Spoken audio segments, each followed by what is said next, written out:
And we are live on Oz Property Investors. That was a quick one. We bring the big names and we have the big fun. How you going, Mr. Mike Mortlock? How you going? What's happening? That's very FM radio of you, Jeff. Very impressed. Although you aren't the guy with the cans on. I'm doing well. It's good to be back. We're going to have some fun. My ears are already hot. 22 seconds in. Yeah. I'm excited for this one. We get Mr. Mortlock. Yeah, whatever my name is. I've already messed it up, but no, this is going to be a big session. How are you, young Jeff? Mate, I feel like a new man. I've started a new gig and just having a fun time and really enjoying it and much more appreciative of the work some of the professionals in our community do now. I love, it's a good amount of good to see behind the scenes. But I'm well, Joe. How about you? What's happening, man?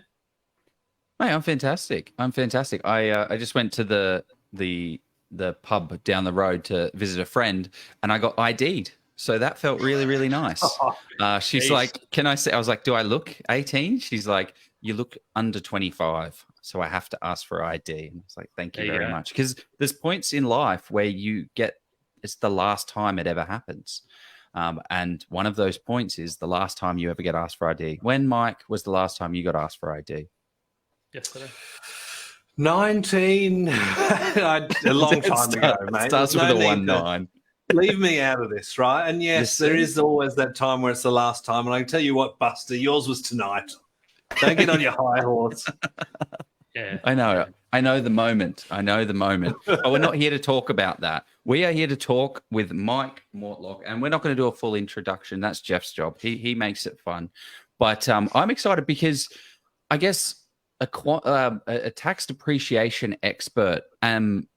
Most people don't really know what that means, so it'd be great to have a bit of an overview, Mike. But you have so much insights into the building trade and what's going on the ground and what it looks like for the building construction industry.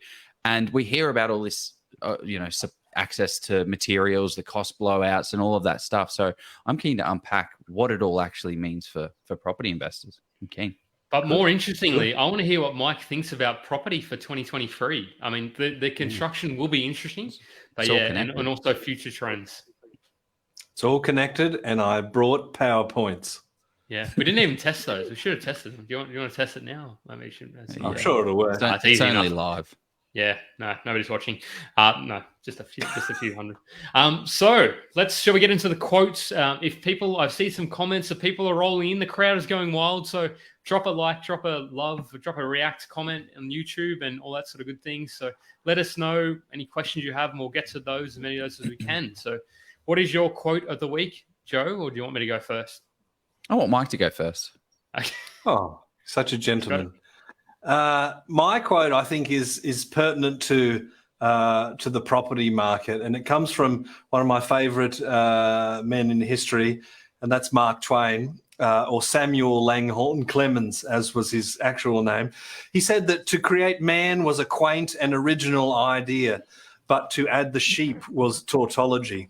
So he's basically saying that people are sheep. And I think that makes sense for the property market because, an educated investor is not necessarily buying when they see the green shoots, because often that's too late. You have to be quite contrarian to be successful at this sort of stuff. So you don't want to be a sheep. 100% agree. I see it. I see it all the time. I see the latest hotspot, and every I'll throw a real world example, like Rockingham, for instance, in WA. That's been a hotspot for a very long time. I still see people going bananas in pajamas down there. It might not be the best place. You might be having better opportunities elsewhere. Markets within markets, Joe? Should we throw another? Well, I tell you, markets within markets. I think Sydney is looking like New South Wales is looking like a very interesting market. It's Victoria, Sydney are going on the decline. Did you know, Joe, the median house price of Sydney, CoreLogic, 2023, it's under $1 million now. That's the dwelling price. It's $998,000. I saw it today. So, 1st of Feb. So, here we go. We live in crazy times. Maybe Sydney is not king after all. What's your quote of the week, mate? So mine has, I don't know. I try and make it relevant, and this week I think just made it sort of crazy. But age is something that doesn't matter unless you are a cheese. By Billy Burke is my quote. So I link that back to depreciation, because you see, the age of a building is only is not what was I even quoting it? Age is something that doesn't matter until you need a depreciation report, and then you sort of say, well, yes, I think it does matter, because then the newer the building, probably the more depreciation. So yeah, actually, I don't know if that analogy is good, but it was funny. It worked. The cheese We all one. laughed. Yeah. My quote of the week. Moving on. The best way to predict the future is to create it. Abraham Lincoln. I agree with that. Ooh. I think so many people get wrapped up trying to predict what's going to happen and take no action into creating their own world. It's very easy for you to. It's wild. It's so because I saw a post in the group. They did a poll. They said which one has is likely to have the greater capital growth prospects in the next 10 years. There was Perth, there was Ipswich, and there was, I don't even remember the third one. And I was just like, that's insane. How do you even think that anybody can, with any modicum of accuracy, predict which of those and what it's going to be? I was just like, that's insane. But good on for somebody for asking that question. But it's a little interesting. What are your thoughts on those type of questions, Joe and Mike, given that we're talking predictions? What do you reckon, Mike? Well, I mean, there's a lot of people that can predict what's going to happen in the next 6, 12 months because the data, you can see the groundswell. You can see things like the stock on market. You can see inventories. You can see vendor discounting, all that sort of stuff. You can see short-term infrastructure projects. But to go like into, say, a decade or more, you've got to kind of understand the zeitgeist of Australia into the future. Are we, is there going to be another pandemic? Is there going to be a world war? Is China going to show up in Darwin and say, we'll have this? There's so many different variables, and, technology could be completely different. They're already talking about flying cars around the Com Games in Brisbane, which is it's soon, right? So maybe regionals will be like the cat's pajamas. I just think it's way too far out, and anyone that claims that they can do that probably trying to sell you something. Sell your Wise property words. in those markets, probably. Yeah, exactly. A brand new off the plan works well. Do not buy them. Okay, let's go into our sponsor post, and then we're going to introduce you to this wonderful man, Mike Mortlock. We've had him on the show before, which was an awesome success. So he's lost some hair as well, I see. Oh, Jesus. I've trimmed it.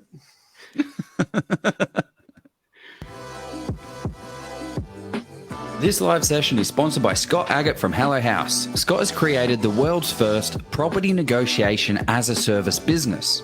So what does that mean? Well, let's think about it. When was the last time you negotiated on anything over $100, let alone a property that is going to be one of the biggest investments of your life? The vendor, they have a trained negotiator on their side in the form of a real estate agent. That's kind of like you stepping into the ring with Mike Tyson after never training a day of boxing in your life. These guys are trained professionals, and that's what they do day in and day out.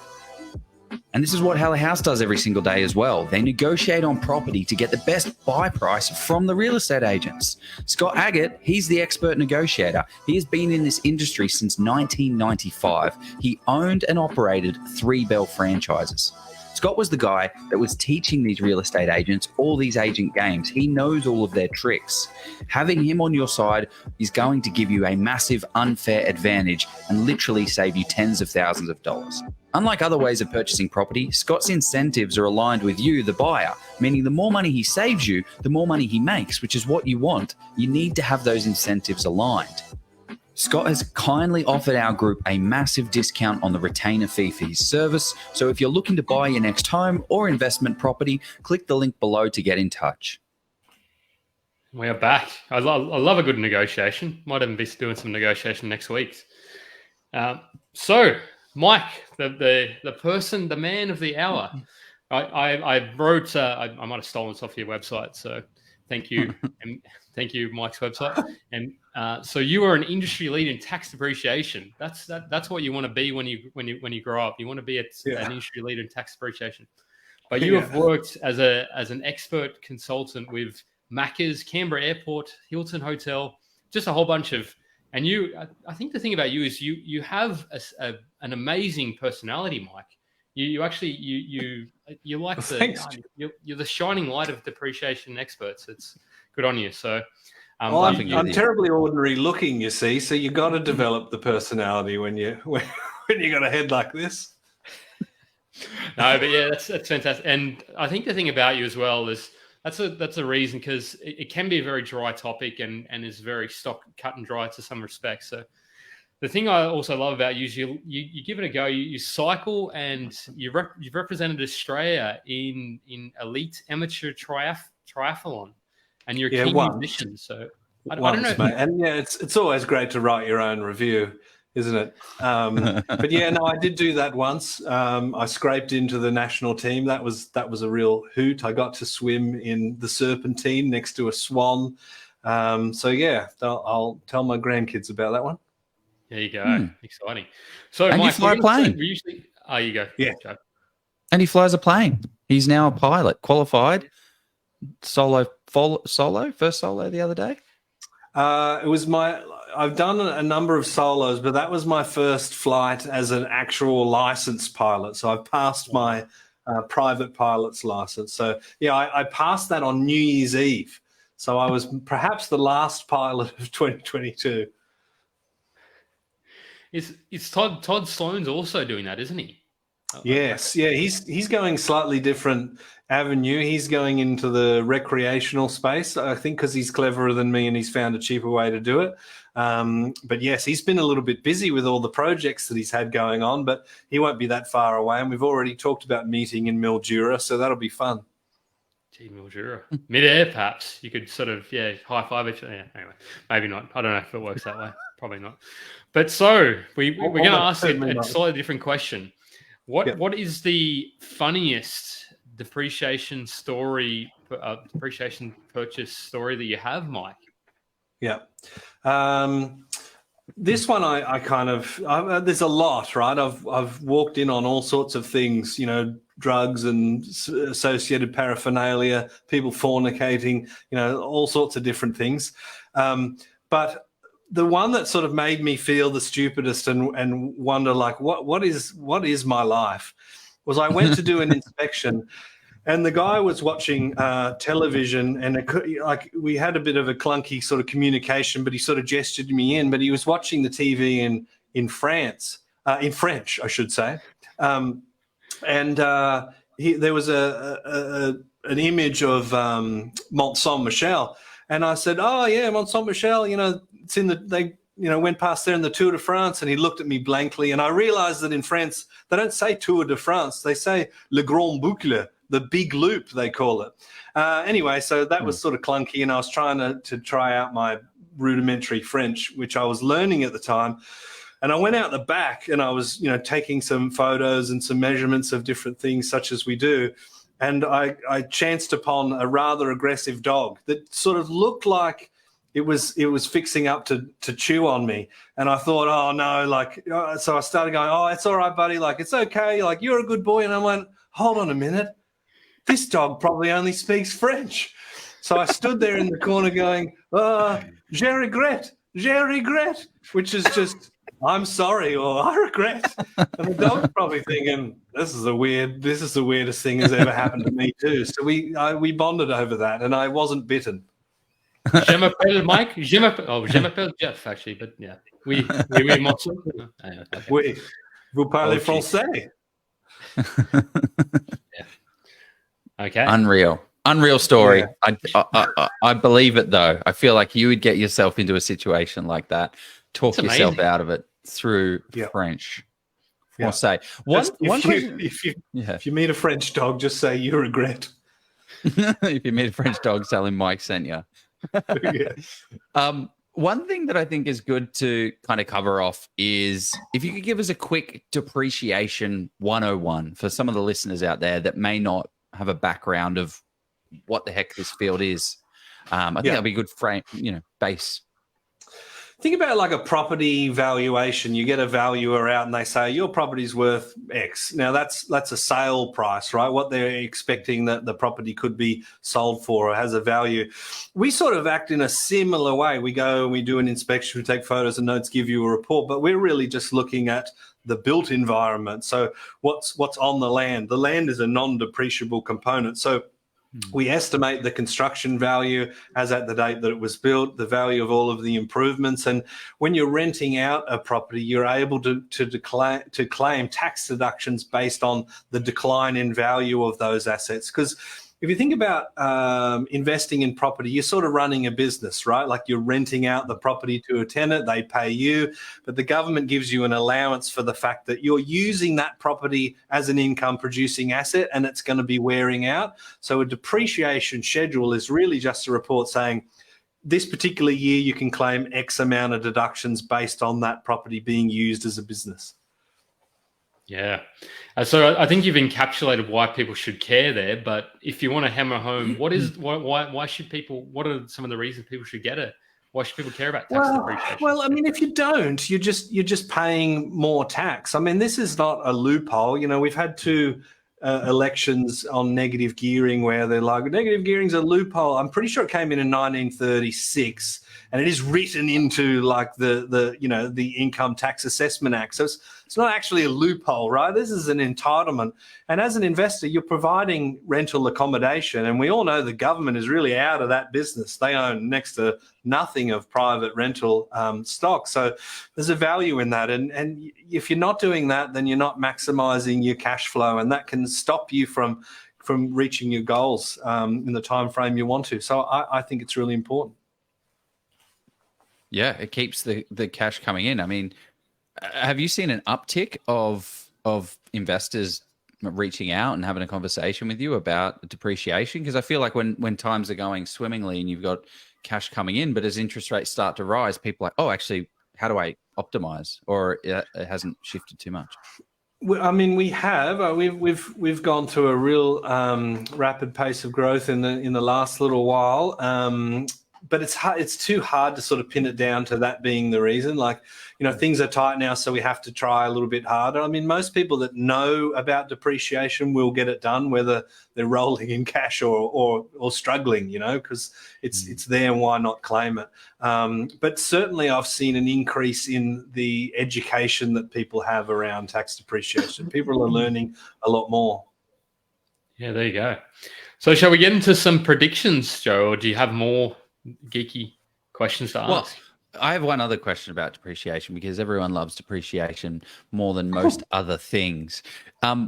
Let's draw a hypothetical world and draw a hypothetical house. How would we build that house to maximize depreciation? What would that house look like? I'll tell you what would be really kind of weird about the house is that the whole floor would be carpet. There would be no tile. Like the kitchen is carpet. So if you want, so this is, I use this as an example because like who's going to do that, right? Like people are going to go, oh, it might be better for tax, but I'm not having carpet in my kitchen. Like that's a recipe. What's wrong with carpet in the kitchen? I don't have carpet in my kitchen, but what's wrong with it?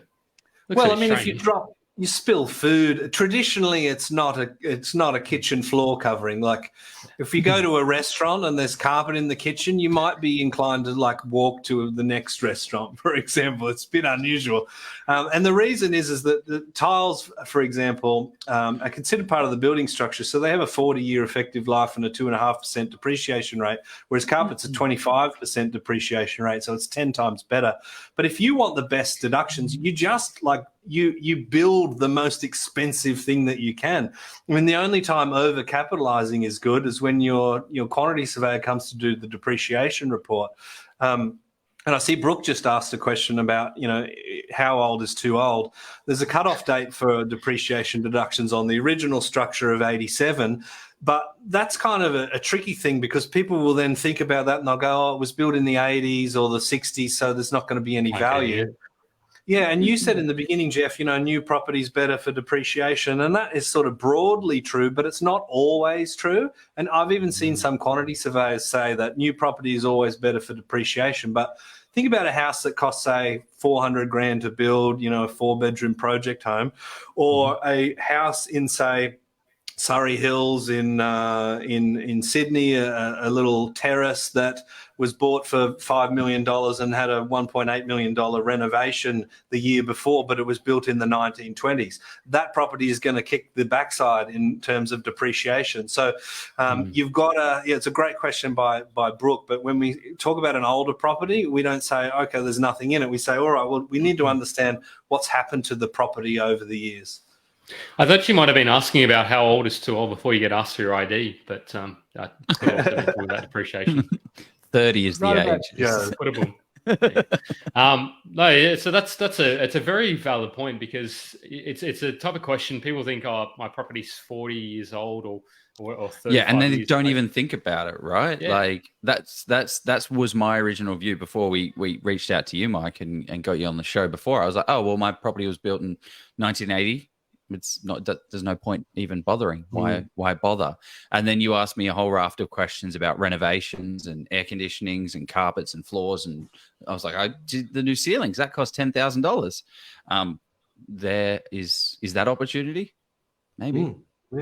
Yeah, absolutely. I mean, unless it's classified as a repairs and maintenance item, then that can be an immediate deduction. There's plenty of rules around that. But yeah, like if you're having to replace something like that or your roof, then yeah, there can be some big biscuits in it.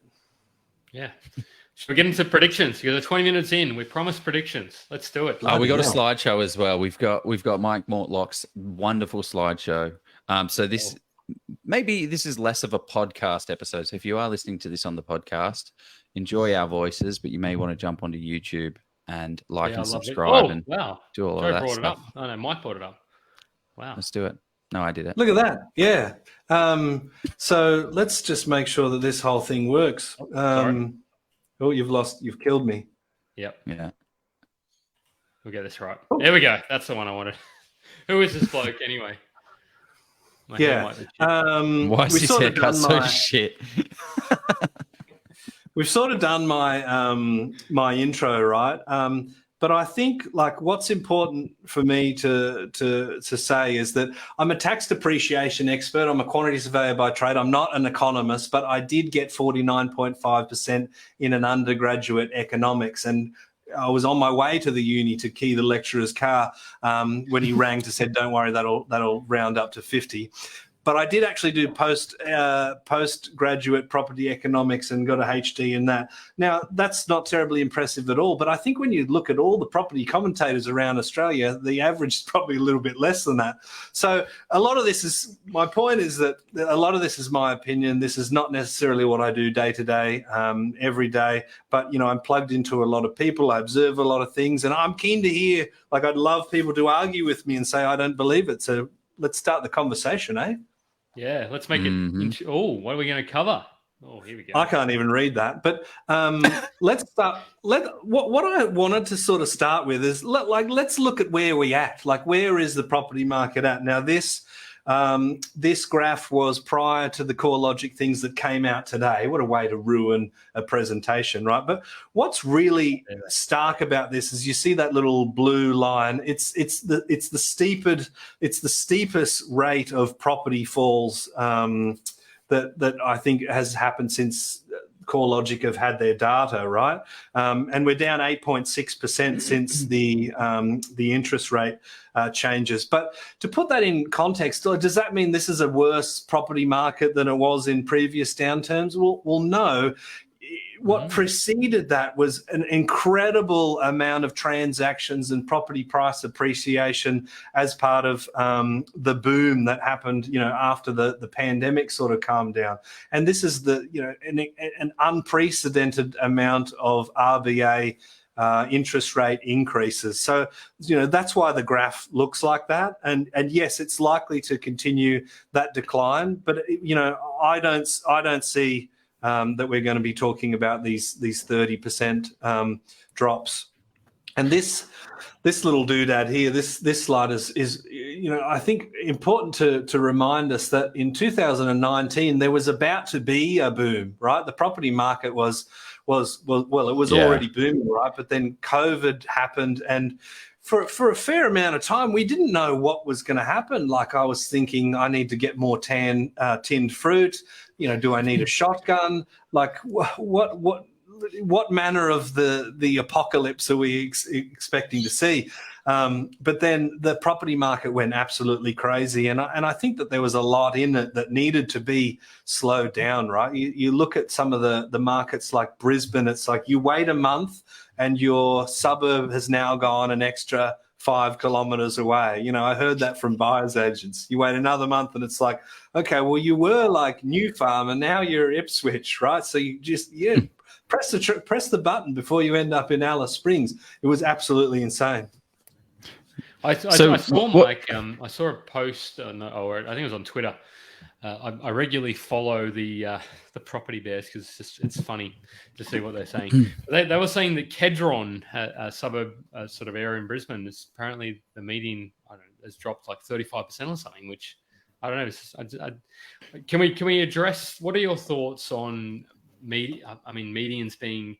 Because the problem I have with them is you're not buying the median house in the suburbs. Yep. So, you're going to get to that, are you, Mike? There might even be. I don't want to give it all away, mate, and I don't want people to see how many slides I have and then disappear. But point 2, like, this is kind of like, all right, well, what do we do about this stuff? Number 2, median measures are a bag of add a bag or add or are. Add a bag. That's good. That's good. That's good copy editing there, Jeff. The reason why I think that's what are we looking at? You're jumping around. I don't know what's happening. My fault. I apologise for that. No, that's all right. Like, so the reason why I think medians are problematic, and medians can be useful when the RBA is speaking or CoreLogic is speaking. Broadly speaking, national house prices are down by this amount, but we already said markets within markets. But then, the esteemed Kent Lardner, who I know is a friend of the show, he's shown a number of times how the types of properties that are selling can have a huge impact on the median. So, the medians, it's not always a good indicator of what's happening in that market. Yeah, I see it all the time, especially with properties that have waterfront properties. They may have, $1 million properties, but then there's a highway in between that suburb, in between the waterfront, and then maybe not a highway, but maybe a main road or something like that.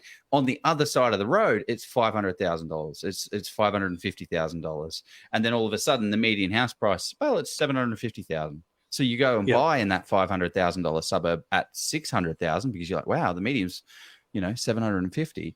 You're making a big mistake there. So it's about, I guess, identifying the pockets within the pockets and buying at that price, making sure you're stacking up your comparables. And it's not even in a rising market, the same thing does happen as well. I mean, it probably gets overinflated a median in a rising market. Maybe I don't know. Whereas in a declining, it probably looks worse than what it probably is.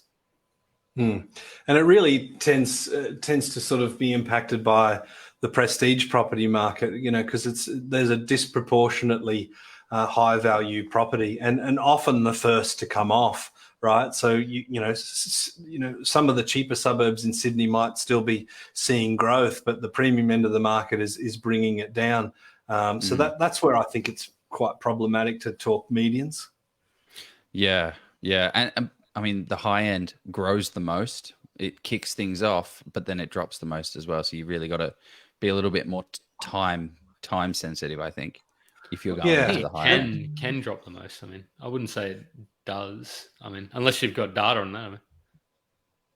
It's actually showing some the prestige market is showing really some resilience now, and I wanted to talk about some resilience and getting a little bit of perspective here. So the bit that I've highlighted has said that prices remain well above where they were before the pandemic, right? So everywhere but Melbourne, up until the recent data that came out today, which again sort of ruined it. But the National Housing Value Index down 8.9% since peaking in April last year. but the National Home Value Index was up a stunning 28.6% in the space of just 19 months. So I think we're getting very, very drowned out by the media talking about the property price declines, but without the context of, well, we've just come off a huge boom, and you know, the vast majority of Aussies have got more equity today than they did pre-pandemic, and that sort of gives us a bit of context on what's going on in the market. I think even chatting, like we're still seeing sort of around the grounds, like there's definitely still competition at those affordable prices, and it's not like property a well priced sort of property selling still relatively quickly. Yeah, I see it quite a lot where people are, you know what, I'm ambitious. I've got a good borrowing ability. I'm going to go after a $750,000. I know I'm stretching myself, but I'm going to go for $750,000. And then those people all of a sudden like, oh gosh, we should go to a 700. And then the other people are going, gosh, we should go for a 650. We should go for a 550. We should go for a 500. It just gets to a point where there's everybody at the bottom and still looking for a deal and needs somewhere to live. And I know we're probably going to start talking about how many people, like rental affordability, and how many houses are actually, well, we probably won't go to affordability for next. It might be talking about supply. But it's interesting. Like the biggest thing for me is like, where are we going to put all these people? Where are they going to go? There's no houses for them in any way, for buying or for renting. Yeah, that is a problem. And, you know, housing or building approvals and construction activity is predicted to remain soft for a little while. So that is a big problem. I think perhaps one of the biggest things that's going to influence what's happening in the market is going to be the interest rates, right? So, you know, the interest rate rises and falls can be a little bit overblown, and I've got a slide on that next, believe it or not. But this is, believe it or not, the ASX 30-day interbank cash rate futures implied yield curve, which I know that you'd all be subscribers to. But if you have a look at it pretty much most days, Mike, actually. I knew you would. Quite interesting. I knew you would. But if you have a look at that, their prediction is we get to November 23. Actually, someone on the line that I know looks at this stuff is Jay Anderson. I saw him pop up before. And you know, this is the market's expectations of when the cash rate starts coming back. I think that there is so many fundamentals in the property market that are still so positive that any fundamental shift in consumer sentiment in and around interest rates, we could very potentially have a rapid boom, and this could be one of the tightest cycles from a wavelength frequency from the bottom of the market to the top that we've seen in quite some time. So does that mean in terms of how quickly the sort of sentiment, how quickly it'll start increasing in pricing? Is that what you sort of mean by that? Yeah, I think once the Reserve Bank starts dropping rates, and it'll be interesting to see what they're doing this month. I mean, there's a reasonable argument that there might be another 25 basis points, but that's probably likely to be as far as they're going to go in my view. But you know, this is showing that interest rates are likely to come back towards the end of this year, right? That's an indication to me that, you know, the influence that interest rate rises has had is it's obviously eroded people's borrowing power, but it's eroded their sentiment as well. And a lot of people are kind of thinking, oh, well, we don't want to be buying in a market that's declining because we'd be losing money from straight away. You know, that was the sort of the sheep, the Mark Twain tautology comment before. I think it's going to turn around fairly quick. And you speak to a lot of people that are on the ground at the moment. You know, the good quality locations, there is still a lot of competition around.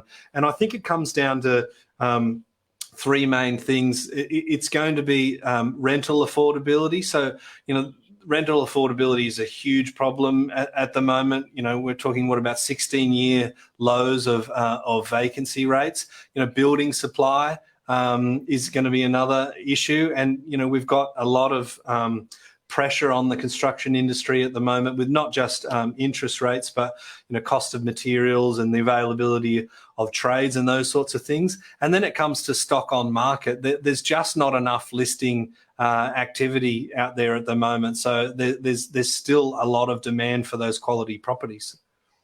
And why do you think there's no one's listing their properties? Like, why is there a limited supply of stock coming to the market?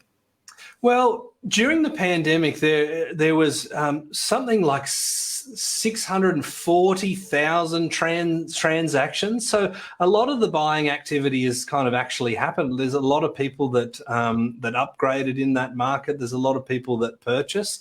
And I think the people that have sort of sold their property wanting to lock in the prices when the market was buoyant, the inverse of that is people not wanting to sell when they're thinking the market's going down. They'd be more inclined to hold on to it. And there is a real important psychological thing at play with loss aversion. Anyone that bought at those high prices, there's a real strong need for them to not sell their property at a loss. They'd be much more likely to ride it out if they can. Yeah, and that's the interesting thing about the psychology that it comes in. Can you go back to that slide and just explain what we're looking at? Because I hear about the yield curve a lot, and I've never heard anyone articulate what exactly it means and how it affects everything. So I feel like you're the man for the job. It's actually not me. I'm definitely not your man. I'm not an economist.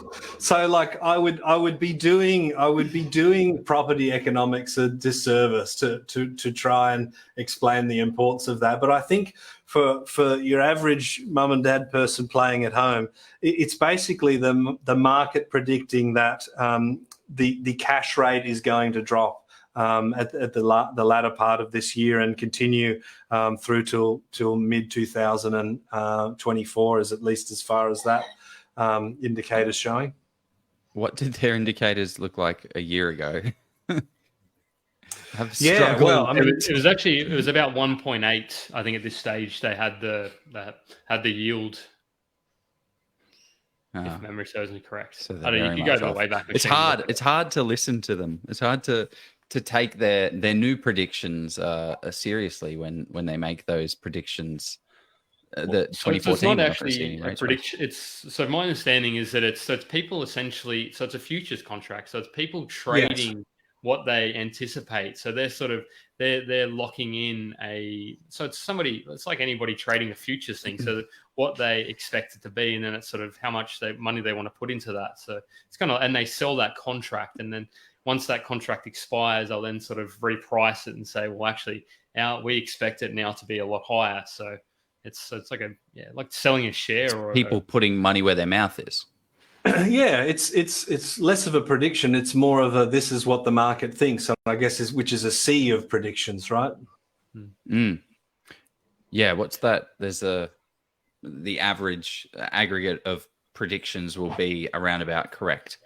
If you have like 100, 200,000 people guessing what is inside this jar of jelly beans, right? How many jelly beans are in the jar? If you average it out, you'll actually get very, very close to what it is. Mm. Which is normally the way that I enter jelly bean guessing competitions. It's the only way. It's the only way. I want to understand building activity. Is that where we're going next, Jeff? Where are we going next? So yeah. Oh well, I don't. Yeah, where do your slides go next, Mike? Because I messed up the way. The slides don't control us. We control the slides. Let's just forget these limiting notions, Jeff. Yeah. We can do whatever we want. I do have a slide on building activity. What do we got here? Oh yes, here we go. Hit the button. This is clunky. Just talk amongst yourselves. And 3, 2, 1. Oh geez, I've got to select the screen.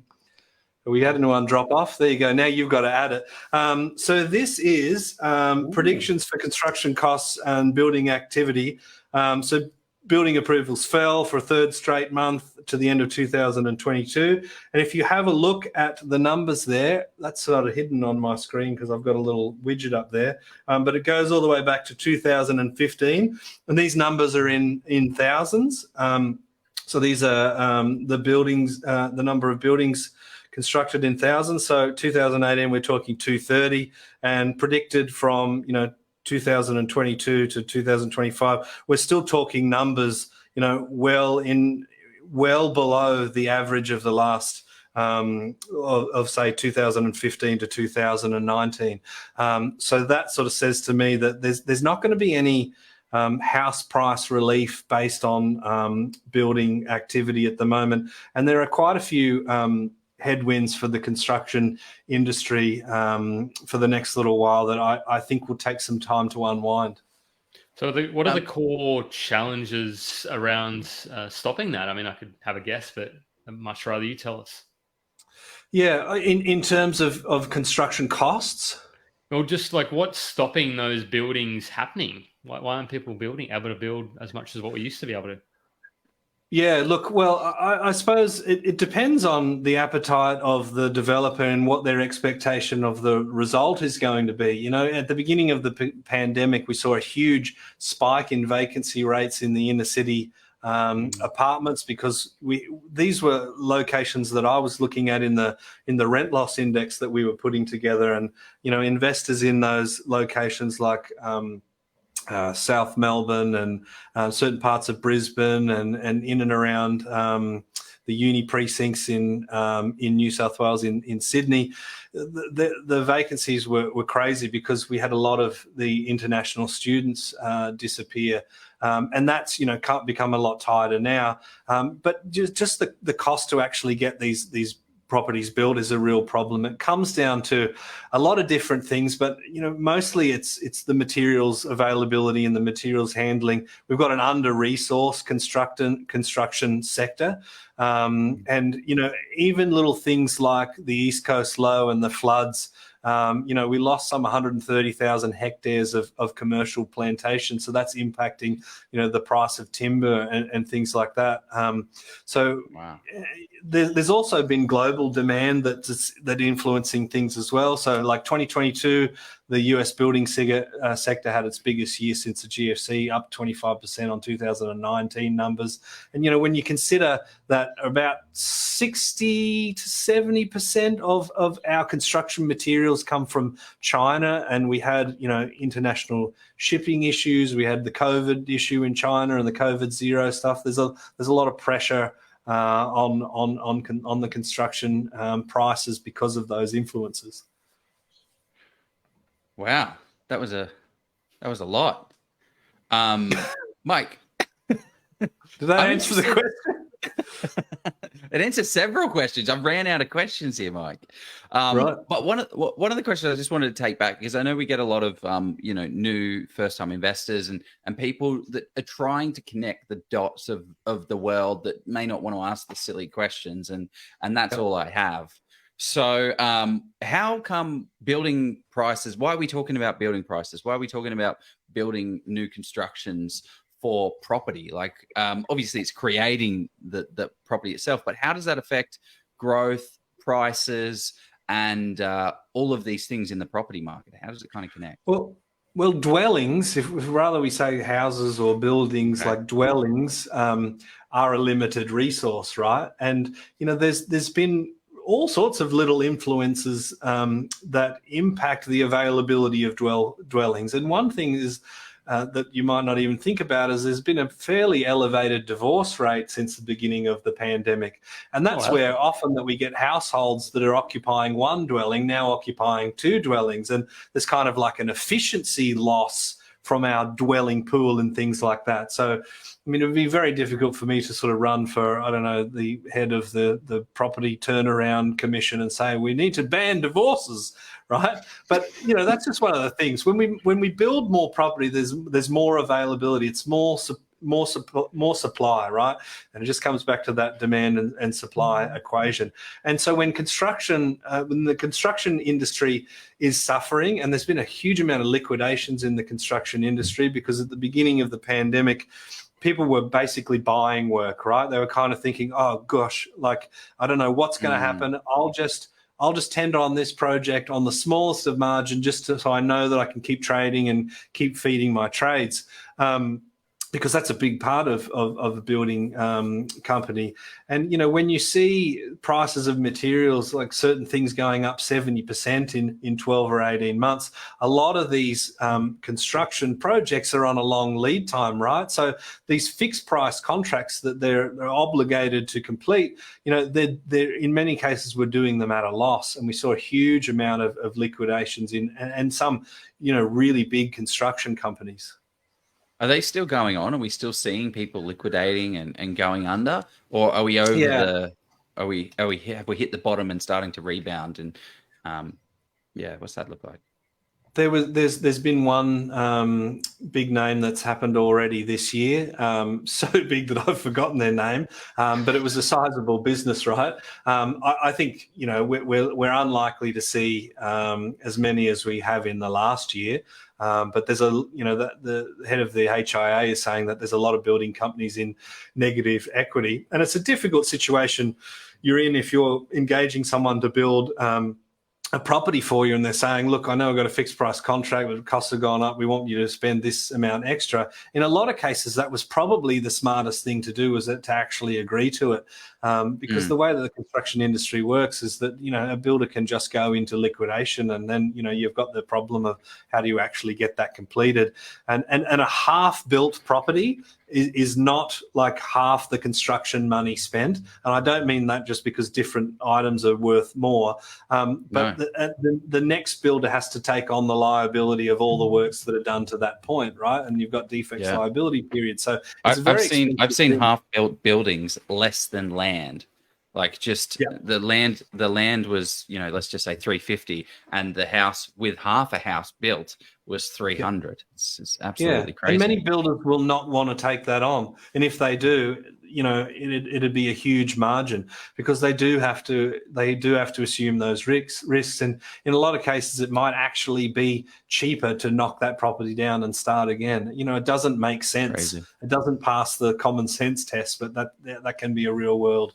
It's very hard to finance as well. Like a lot of lenders, like anything they'll straight away. I mean, most of the majors will sort of knock it down to probably 50 or 60% LVR. So you need to, it's a tough one if you have to stop construction because somebody has to liquidate. So 100%. Well, if anyone's got any questions about building, I feel like this is a good time to throw those in, the building and construction industry, because I don't know if it's just me, but I hear so much about the building and construction industry, and it's just such a big beast. It's trying to wrap it all together and understand it. But what do you see the next 5 years? Are there going to be any big changes in the building industry that's going to either help the situation or hinder the situation?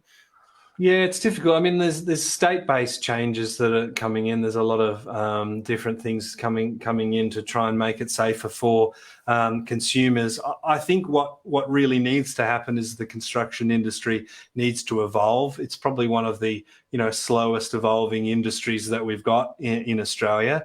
And I read a survey that said that I think it was 70% of builders don't actually have a CRM system to basically manage their projects and their customers, to be able to keep them up to date and that sort of stuff. But the future is really in the prefab space. We've got to find a way to manufacture buildings off-site in a way that's very tightly controlled from a quality and a cost point of view.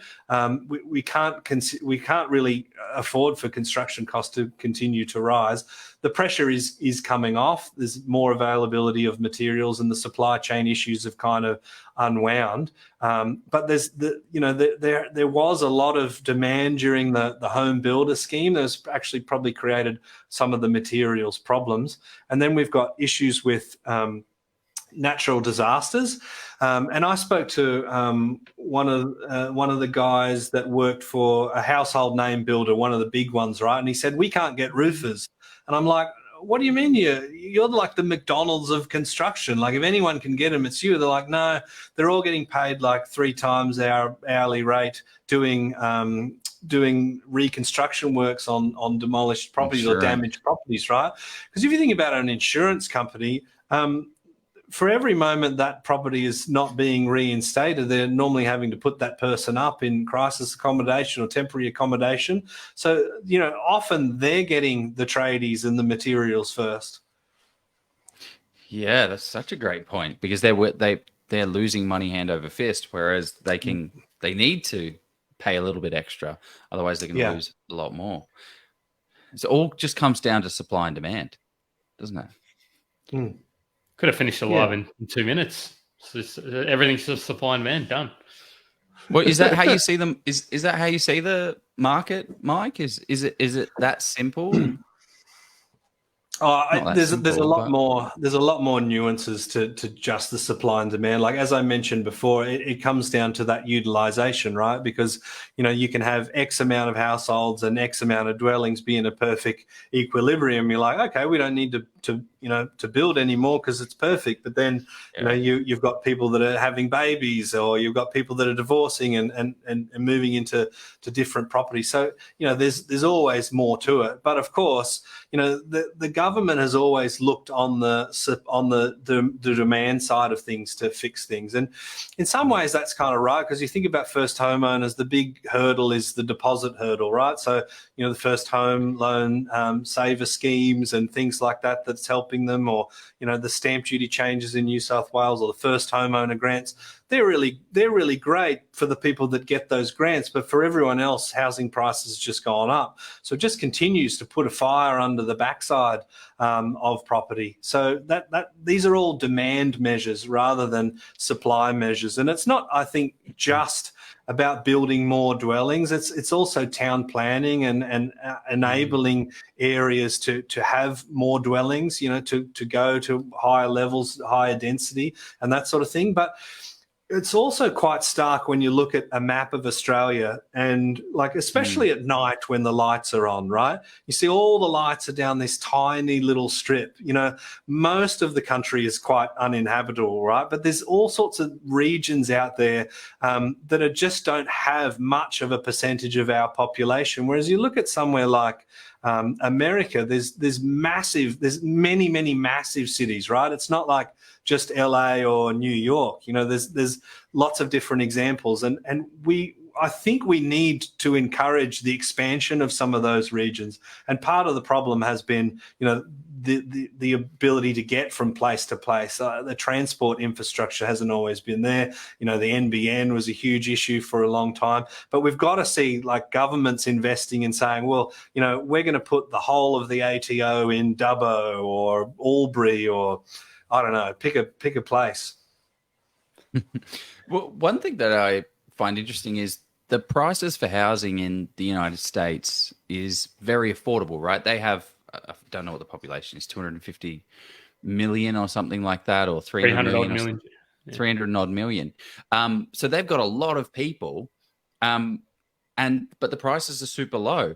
Is that what Australia is going to get to? Are we going to get to a point where we get so chock-a-block full of houses and people, and prices drop to a lot lower numbers? Well, the income's also a lot lower, I'd say. Minimum wage is I think it's they increased it, but what is it, $8 or $9, Mike, or maybe a bit more? It's pretty, mate. I couldn't tell you exactly what it is, but it is pretty shameful, the wealth gap that they have in America, and their access to healthcare and things like that. And I don't understand the nuances of Obamacare, but it seems like you've got to have a really big agenda against the left to be able to sort of stand up and say, we think it's a bad idea that America has universal healthcare, right?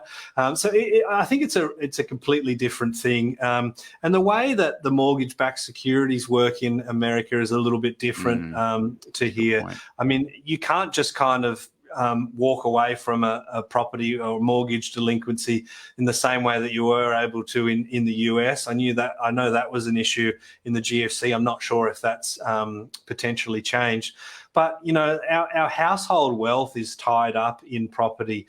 The government can't really afford for property prices to let's say drop by 80%. And so much of the revenue, like of the state, comes from things like capital gains tax and land tax and stamp duty.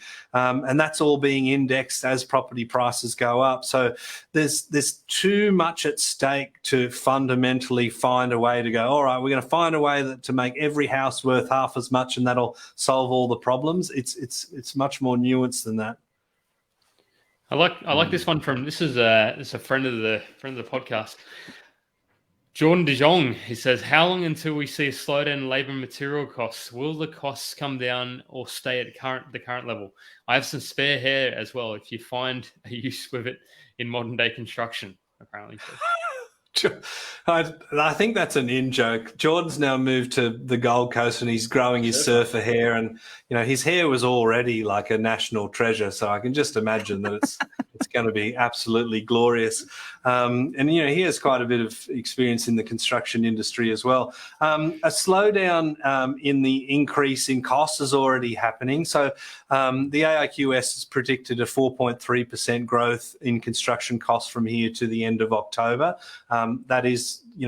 That is a pretty strong growth, but it's slowed down quite a bit. Prices aren't going to go back to what they were. Material prices might come down, but you've got to remember those builders that have been doing a lot of stuff on very low margins, and so much so that many of them have gone bankrupt. They'll be looking to kind of recoup those losses and build stable, healthy businesses. And the construction industry is a big employer, so that's really important. But the pace of construction cost price growth will definitely slow. Yeah, that's interesting. Yeah, because I think I suppose that'll hopefully because the other challenge I think they pointed out is in terms of getting more dwellings is actually getting them approved, because the lag time can be sort of 18 to 24 months depending on what it is. I imagine. I mean, obviously simple. It's a huge problem. I mean, I've seen in where I live, maybe about 10 years ago, there was a new housing development that guaranteed a building approval turnaround in time in some JV with the local council. I mean, that sort of stuff we really need to see, right? We really need to remove those hurdles from creating new supply. Yeah. Yep. Super interesting. Okay. Well, let's have a chat about rental affordability, because I feel like this is a hot topic that I'm hearing a lot of everyone's upset about it, but I'm not hearing very many solutions. So I'd love to hear, not saying that you have solutions to it, because it is a deep and complex problem, but I'd love to hear a little bit more. I feel like I've thrown you under the bus here, but let's jump into our next sponsor, and then we'll dive straight into rental affordability. Give you some thinking time. Go for it. Thinking time. The amazing thing with commercial property investing is that in most cases, it's cash flow positive from day one, which means that you can drive those profits towards paying down the debt. There are instances with commercial property investing where you can actually have the property pay itself off over 10 years, which is absolutely crazy. With commercial property, you get massive net yield, so you can expect anywhere between 6 to 10%. And as we've seen in the current boom, these properties not only provide large cash flow, they do certainly grow wildly in value too. Now, with big rewards comes some risk, and this is why you should de-risk your investment as much as possible. And the way you do that is with expert due diligence. And this is why we highly recommend people hire professionals to help you along in your investing journey. Steve Polisi of Polisi Property is one such expert. Being a chartered mechanical and structural engineer in a past life, Steve draws on his analytical and mathematical skills to do that expert due diligence for you. With 6 years experience in the space, Steve has over 1,200 property transactions under his belt. He's the guy you want in your corner, crunching the numbers and finding the best properties in the best locations, along with ensuring that you avoid the mistakes. Steve has actually even written the book on commercial property investing in Australia. And not only is it a bestseller, I believe it to be the most comprehensive in commercial property investing on the market today. He's been generous enough to give us a massive discount for our audience of 50%. So use the code OZPROP, click the link below, get a copy today, and start learning and getting on your commercial property investing journey. There we go. So, Mike, did you take a jacket off, Mike, or did you? Oh, this is business time. This is business action time. Rental affordability, crisis mode. Problems are going to be solved. I sat down as I'm getting old. And shout out to Policey too, who's just off to Morocco to ride a camel, because that's what Policey does. Or is the camel riding Policey? I mean, well, that's quite erotic. oh, sorry. I just got off a Zoom with him, actually. Terrific chap. And yeah, he's a very, very clever guy. So I'm going to give him a shout out. I mean, we just plugged in, right? So. There's a great question here. I'm curious as to whether Mike flew to his studio or caught an Uber, because he does look very, very good. And you are in fact in a studio. Where are you, Mike? What are you doing? Yeah, I'm in the office, but it's sort of like we've set up this bit of a studio, so I can do all sorts of things. I can go back here, like I don't know. So much opportunity. Go forward, I can back. I got a button. I can do this. Like, oh, what's happening there? You're just keeping people guessing. That's your guess raising, isn't it? Keeping them guessing. It's like a hospital. I nearly knocked it over then. Oh yeah, I hit the door handle. Anyway, what's the question? Housing affordability or rental affordability? Yeah, rental affordability. I mean, like, it's dire, right? Like, yeah, Brooke, the wine is kicking in, but here's the sad story. This is actually a half-drunk bottle, but it's actually 100% non-alcoholic wine. So that's how sad it is. That's how much you like wine. Yeah, I got to drive home. So yeah, like I know for property investors, it's like, oh yeah, like housing rental affordability sucks. I can put the rent up, but most property investors that I speak to don't really have that view. They see it as a huge problem, and understand that whilst their costs might be increasing with interest rates and they need to try and recoup that, they actually kind of wish that there was a solution for people. So rental affordability is a huge problem. I think we make the mistake in the political sphere in in Australia, where we just talk about housing affordability as in like how many first homeowners are there and is it affordable to buy a house.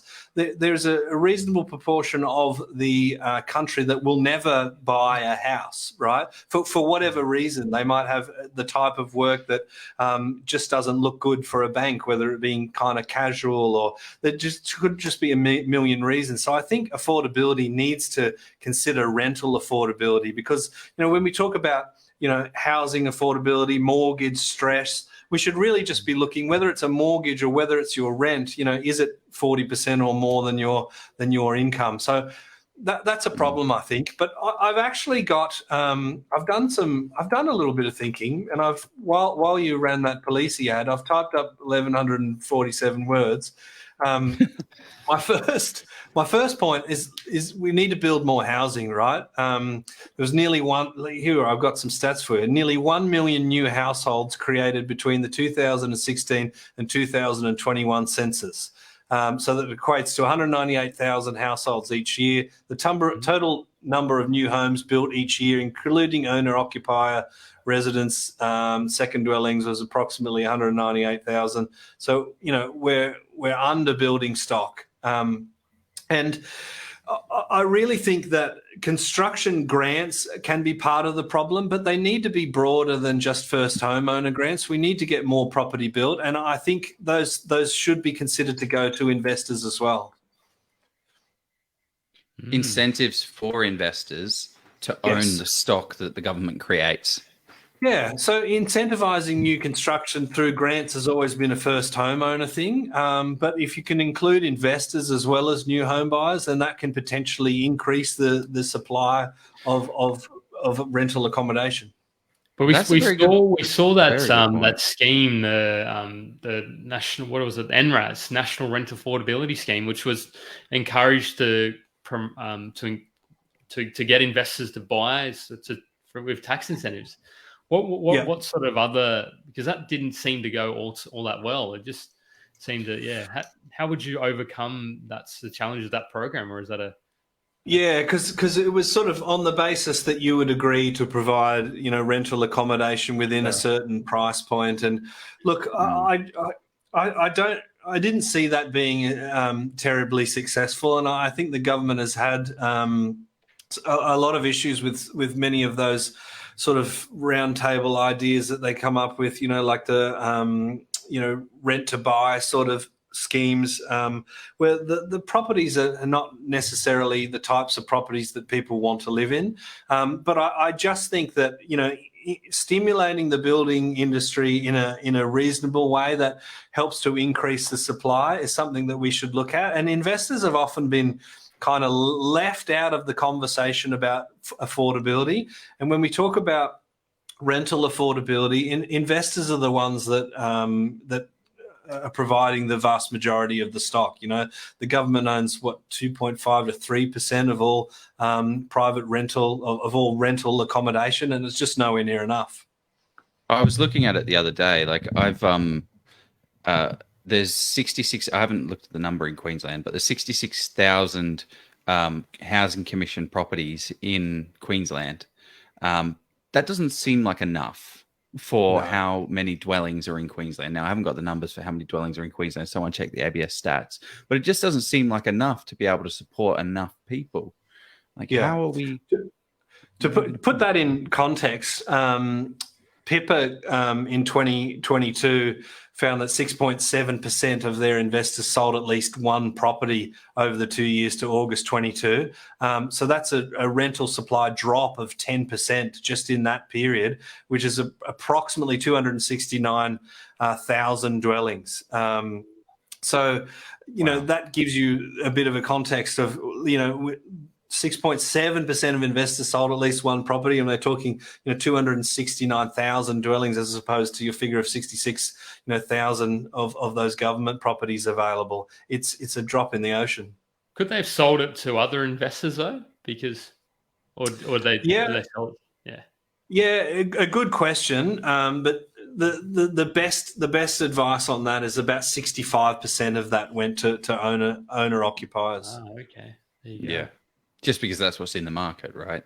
The market is made up of a roundabout depending on the area and what's going on. What are some of the other creative solutions that you're seeing? I mean, are you seeing any creative solutions out there? One, we had a town planner on a couple of weeks back, Alex Steffen, and he has been keeping his finger on the pulse where the Brisbane government, the Queensland government has allowed you to put a granny flat on your dwelling and allowing people to rent them individually. Which is awesome. So that then all of a sudden you can't rent your granny flat. Now you can. That has opened up the supply of property maybe not immensely, but at least it's something. Are there any other kind of creative solutions you're seeing out there? Yeah, look, I think that's an obvious one. I saw a press release I haven't read this morning come in from a guy who was talking about buying airspace, and that's just technically allowing people to build additional dwellings on top of their apartment blocks and those sorts of things. So that's a way that we can create more living spaces without necessarily releasing new land. So anything like that, when it comes to I see town planning and local government development area control plans and those sorts of things as low-hanging fruit. I'm not sort of saying that we should just open the floodgates and this street is just all single level houses, but I want someone to be able to put 18-story development there. But we can slowly kind of relax some of that stuff because unless we adopt a decentralization model where I'm sort of talking about, okay, well, we need to put a lot more effort into the regions, then we've got to open up that supply. Otherwise, we're just pushing people more and more out to the city fringes and having to deal with the fact that the commute times are ridiculous. The transport system that we have is not really good enough to be able to sort of say, all right, well, we're just going to go further out than, say, Melton and get this farmland and build all these cheap houses. There's people who have got to find somewhere to work, and not everyone has the flexibility to be able to do that from home. Yeah. That's a very good point. Speaking of work from home, maybe Joe was gonna ask it, but I'll jump in. What do you see the trends? Do you have any thoughts or data on the trend to work? Because I hear like a lot of big corporates are sending their office workers back 3 days a week now. So do Yeah, you have any intel on that? I have anecdotal intel from Uber drivers that best tell, intel, the best yeah, intel. they're literally on the street. And they're sort of saying, well, the CBDs aren't back to what they were, right? And yes, a lot of the companies are saying, that whole, pardon me, working from home experiment was great, but I'll see you in the morning by 9 o'clock, Johnson. They're wanting to see people, and they're worried about the efficiency. And I think hopefully we see some academic research that can show increases in efficiency, and we kind of rethink that. But yeah, we are seeing people move back, but not 100%. It was a forced experiment that has enabled companies to go, look, we were maybe thinking about it in 10 or 20 years, but we're forced to basically say, look, if we want to keep operating, we've just got to do whatever we can, post out the laptops and get these people working. So I do see a few more people coming back, but I don't think it's going to be the exact amount of tree changes and sea changes just having to come back to the city. But the cities are popular for a reason, right?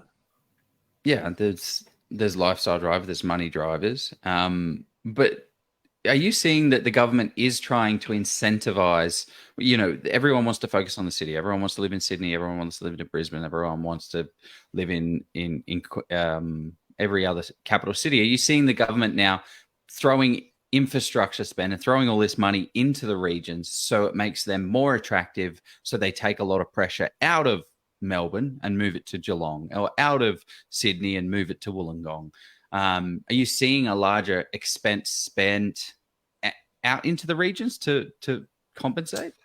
No, I mean, I'm not seeing it. I'd be keen to hear the thoughts from anyone that maybe is seeing that. I mean, obviously there's infrastructure projects that happen all the time, but I don't think they're necessarily to try and attract people to move from capital city locations to the regions. It's just more serving the natural growth and the natural levels of internal migration that they might have been seeing.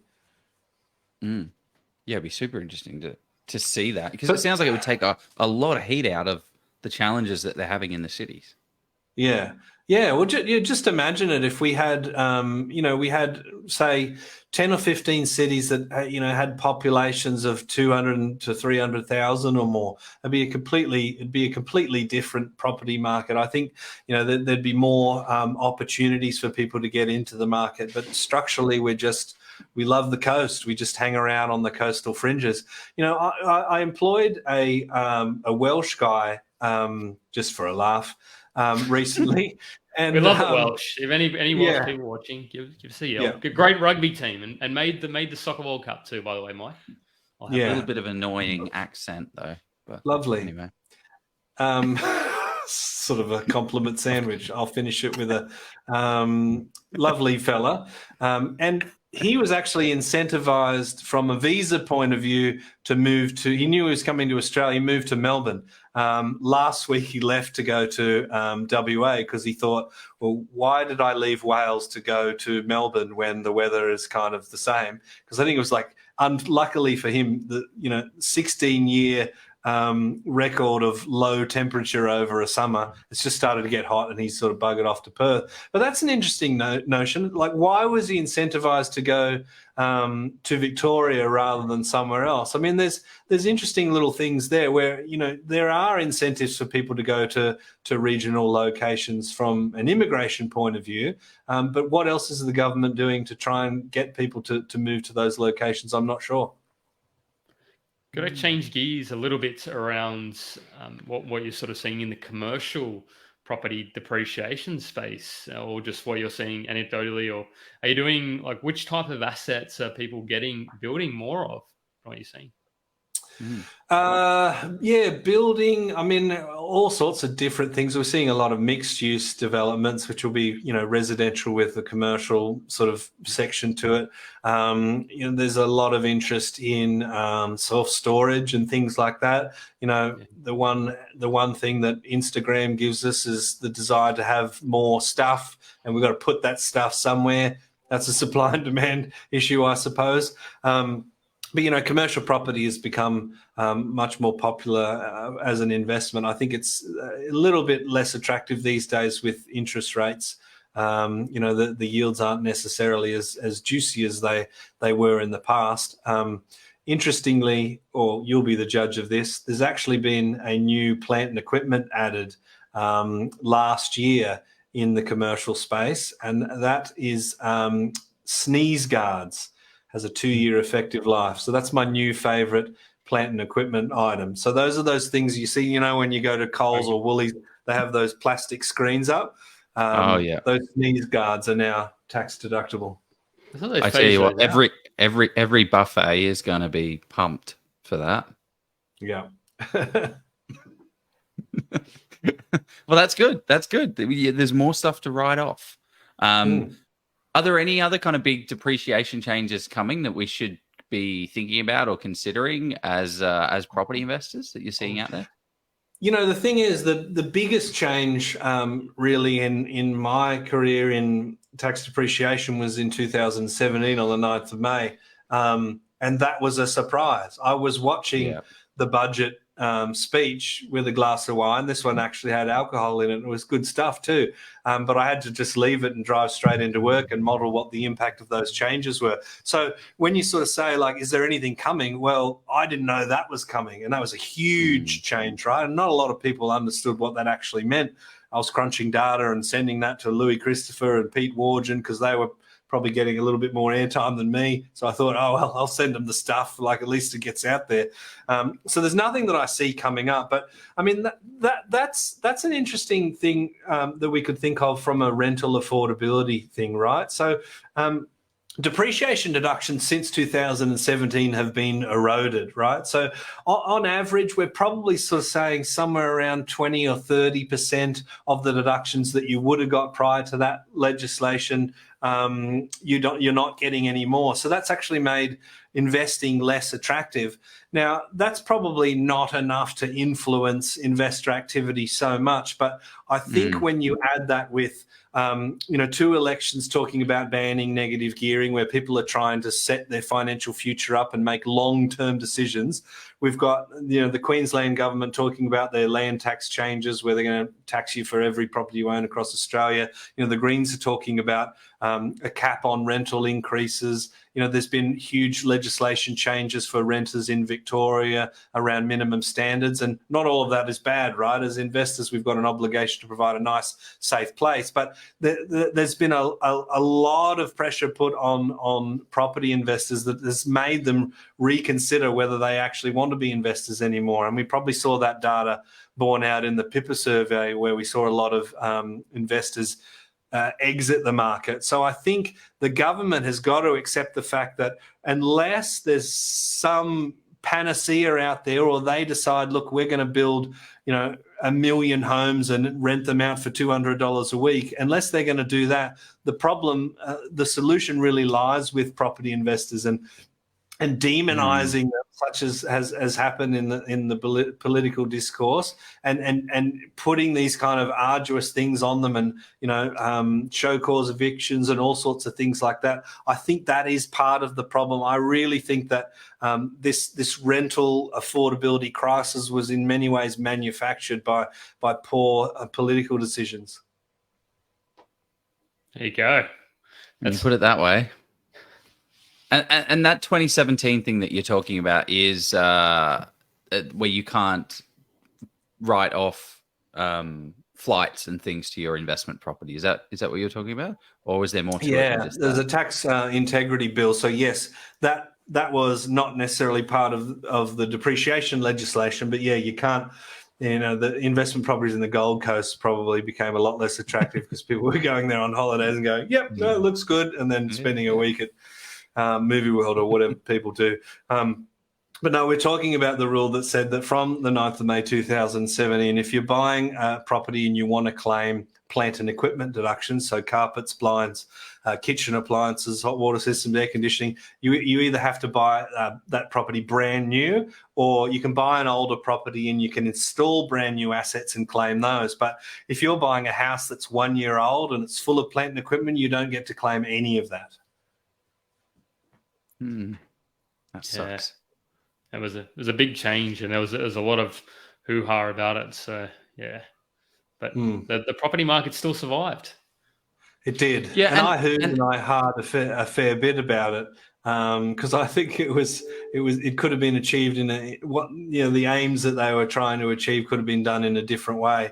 But at the end of the day, it disincentivized property investing, and you can see in loan commitments, investor activity is subdued, but investors need to be able to be buying into the market at a reasonable proportion to be able to supply this rental accommodation. Well, what happens if they disincentivize property investors so much? Like, what happens if this new the depreciation thing came in, but it was 10 times stronger, and then something else came in? What happens if we lose half our investors? What does that do to the affordability, and what does it do to the market? Yeah, well, rents would skyrocket, right? Because we're used to talking about rents going up, but I can remember a solid decade where rents did almost nothing, right? They just stayed flat, and pretty broadly across a lot of the country as well, right? They did nothing for a long time because there was a reasonable amount of supply.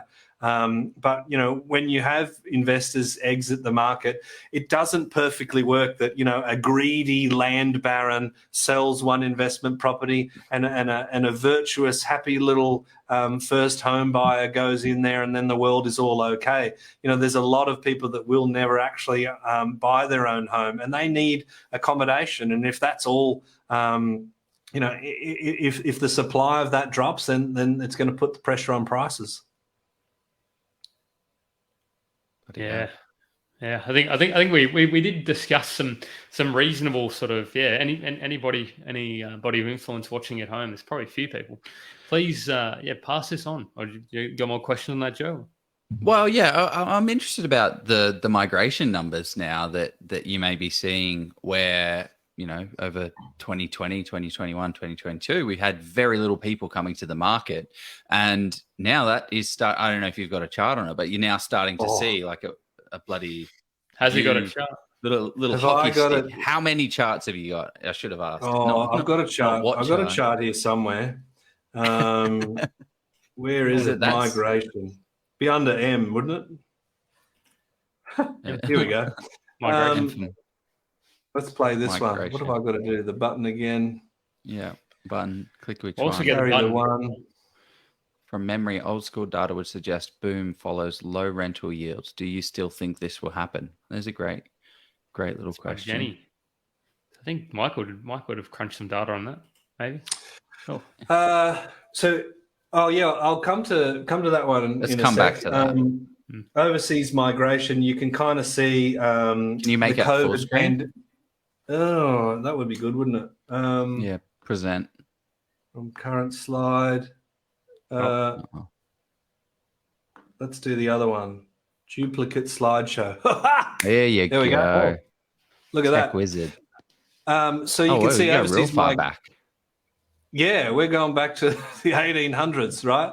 And you can see the context with, World War I, Great Depression, all that sort of stuff. Migration was humming along quite nicely, but then when you lock the borders, obviously you get that big drop down there. But it's coming back, right? You can see migration numbers are already showing an increase there, and I expect that to continue to happen. The students are coming back. We're opening up the borders. It's probably unpopular to say or speak this way, but the unemployment rate is really too low. You need a degree of unemployment to be able to function reasonably. You need people to be able to hire workers. The unemployment rate, such as it is unsustainable, and you only got to turn on the news or chat to your local restaurant, and they can't get staff. Seek vacancies have dropped in recent times, so it's coming back a little bit, but there's just been a huge labour supply. The farmers that were getting people to pick their crops, a lot of those were backpackers and international students and things like that. So we do actually need that workforce to be able to continue, because people have been talking about this profitless boom, right? Prices might be going through the roof, but they don't have the people to service them, or the wages, potentially going up as well. How about interstate migration? Have you got any stats on that? Like, because is there still a lot of people moving to Queensland, a lot of people moving to WA? Yeah, Queensland was the definite beneficiary, and the real loser was Melbourne. And when you look at the difference between the COVID outcomes for, say, Melbourne versus Queensland, pardon me, so many more cases in Victoria. And, what were they talking, like 256 days of lockdown, which I think was almost like an international record. So, yeah, a lot of people left Melbourne. A worldwide record, I think. Yeah. And the price differential in say places like the Gold Coast, Southeast Queensland, Brisbane, Sunshine Coast, you could actually move from affluent suburbs in Melbourne and get a McMansion for half price. Now things have changed a lot in Southeast Queensland, Brisbane especially, but it's still a more affordable location. And yeah, the data did sort of show that a lot of people came from Victoria and moved to Queensland. And to answer the question, that was Jenny, was it? I can't see the names on my login. It was Jen, yeah. I looked it up. From memory, old school data would suggest boom follows low rental yields. Do you still think this will happen? Yeah, absolutely. Like the rent increases were often a precursor to property market booms, and now we're seeing what's quite unusual about this market is that vacancy rates are so tight, but the market is going down. But that's where I see as just pent up momentum, right? When we think about the stock on market is quite low. You think about the vacancy rates are super tight, and we're not building. We're not going to be building as many homes as we have in the past. That's why I'm kind of thinking the interest rates has got people a little bit spooked. But when the sentiment turns around and when interest rates come back, then there's a lot of pent up energy. Yeah, it's amazing what sentiment does to property prices. I was pulling up a chart before, and it's just property sentiment, property prices. They just follow very much in alignment with each other. So if you can shift the sentiment, it's... Can we do it, Joe? Let's shift. No, maybe not. Please shift the sentiment. But the interest rates definitely control a lot of the sentiment side of things. So that the interest rates also supply how much capital is going to a market as well, which definitely hinders growth too. So how quickly... Yeah, actually, I wanted to go back to a point that you made, Mike, about interest rates. You said, yeah, it's probably going to be one more raise and that's about it. That's all you're seeing. That's a bold call. In your mouth. Might be putting words in your mouth a little bit, but what are your thoughts on interest rates over the next 6 to 12 months? It's a tricky one, and I think it is a bold call, but I think the RBA really needs to see the impacts of the decisions that they've made many months ago. Like, a lot of the inflationary pressures are coming off globally. I think that the intervention that they've made has still got a bit of time to play into the data. So there's a lot of people saying, look, we've got to go hard and we've got to go fast and we've got to go early. But I think we don't want to get to the point where we're talking about a recession because we've actually smashed people to within an inch of their lives. So, yeah, look, I'm expecting interest rates to go up at least another 25 basis points, but I don't see it going much more than that. I think if we're talking I don't see another percent in it. But again, it's just my personal opinion. I'm not necessarily an economist, but I do have a slide on consumer confidence. Oh, that's better than most economists. Where is it? That's not it. Maybe it's this one. Can you see that? We can now. One more. Yeah. I think you got to do the extra zoom. Do you? Oh, have I got to swap those over? Yeah. Duplicate that one. I like how every single graph says, "Okay, enough bloody graphs." So this is where I'm. Yeah, this doesn't line up. I expect here's my prediction. We promised predictions. I expect prices to continue to decline broadly. Don't I sound like an economist, with a fairly rapid turnaround once sentiment and rates turn around. So there's a graph on consumer confidence. So we've seen a little bit of an uptick in the last little while, and there's a lot to be confident about. I mean, the CPI post. We're back now. The last CPI post showed, a lot of people spending money over Christmas and going on holidays and that sort of thing. And when it comes to the strength of the market, we've got a lot of people that are well ahead on their mortgages. The household savings rate went through the roof at the beginning of the pandemic. Because remember, I was talking about, do I get a shotgun? Do I buy, tinned fruits?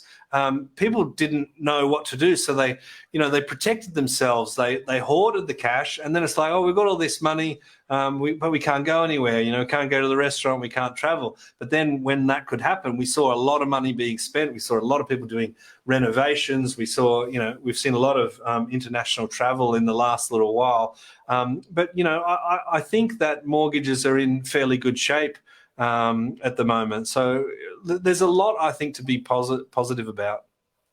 Yeah. Speaking of being positive, should we, given we're at the hour 30, should we talk about what investors should be thinking about and that they may not? There you go, Joe's got it. But yeah, I just wanted to quickly show what I was just discussing, what Mike was talking about as well, and then overlaying that. The Australian consumer confidence here, and everyone can look at this themselves on Trading Economics. This is over the last, 10 years. No, it's just a chart you can look at yourself. But you can see that it's over dwelling prices month on month. You can kind of see it tracking along with consumer sentiment, and especially linked over the past, since COVID happened, really. Sentiment was really high, and then COVID kicked in and started kicking the butt of prices. Whoa! Just looked into the eye of the correlation not equaling. I mean, how does correlation? Yeah, exactly. Causation though. Can you ever? It doesn't always mean that the two things are connected, but I would argue for the affirmative because so much of our sense of well-being comes from the performance of our assets, and the vast majority of the value of our assets comes from houses, the properties that we own. And what dominates barbecue conversation? It's like, oh, have you seen this hotspot? Or did you see they sold their house around the corner for X, Y, Z? When the journalists are continually saying that the market's going down and it's terrible and we're all going to die, that bleeds into confidence.